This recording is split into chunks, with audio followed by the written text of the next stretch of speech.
গত রাত থেকে কিন্তু টানা বর্ষণ হচ্ছে, কিন্তু মহারশী নদীর একদম যে পাড়ে আমরা অবস্থান করছি, প্রতি বছরই যেমন এই রকম টানা বর্ষণের পরে কিন্তু আমাদের এই জায়গাটাতে দাঁড়ানো একদম দুষ্কর হয়ে যায়। ঠিক এখন যেখানে অবস্থান করছি মহারশী নদীর পাড়ে, গত রাতে এবং কি সকাল থেকে যে পরিমাণ বৃষ্টি হয়েছে, আমরা ভাবছিলাম যে মহারশী নদীতে মনে হয় অনেক বেশি পানি চলে আসছে, কিন্তু তার ছিটে ফুটাও নাই, মাত্র পানি একটু একটু করে বৃদ্ধি পাচ্ছে।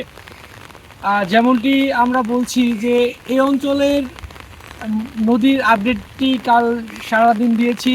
মহারশী এবং কি সোমেশ্বরী এই দুইটি নদীর পানি কালকে আগের দিন রাতে ভারী বর্ষণ হয়েছিল, তারপরে কিন্তু দুই নদীর পানি বৃদ্ধি পেয়েছিল।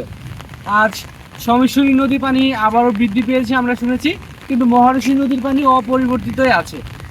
এখন পর্যন্ত মহারশী নদীর পানি যে ওয়াটার লেভেল যে যে পর্যন্ত থাকে স্বাভাবিক অবস্থায়, সেই পর্যায়ে আছে। এখন পর্যন্ত পানি বাড়েনি। অনেকেই ফোন দিচ্ছেন বা মেসেজ দিচ্ছেন মহারশী নদীর পানির কী অবস্থা। তো আমরা এখানে যেখানে অবস্থান করছি, একদম যে পয়েন্ট, যে জায়গাটা আমার পেছনে 2 সেন্টিমিটারের একটা দেওয়া আছে, তো বিপদ সীমা বা স্বাভাবিকের চেয়ে কম পানি বর্তমান অবস্থান করছে মহারশী নদীতে।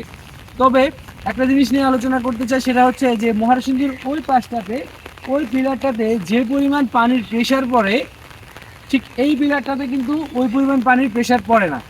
এটা কিন্তু মহারশী নদীর উপরে নির্মিত যে এই যে ব্রিজ, এই ব্রিজটির জন্য অনেক হুমকি স্বরূপ। নদীর এক পাশটাতে ধারা থাকায়, মানে স্রোত থাকায়, এক পাশটা বন্ধ থাকায় পিলারের এক সাইডে বা একটা পিলারে যে পরিমাণ পানির প্রেশার পড়ে, এটা যদি ক্রমাগত পড়তেই থাকে তাহলে হয়তো বা একটা সময় এই ব্রিজের একটা সাইড কিন্তু ক্ষতিগ্রস্ত হতেই পারে। স্বাভাবিক অর্থেই এই খরস্রোতা নদী, এই নদীতে প্রচুর পরিমাণে পানি আসে এবং কি পানির প্রেশার হয়, চাপ হয়। আর সেই চাপটা যদি একটা পিলারের উপরে যায় তাহলে ব্রিজটা ক্ষতিগ্রস্ত হওয়া স্বাভাবিক বা ক্ষতিগ্রস্ত হতেই পারে, এটা আমরা ধরে নিতে পারি।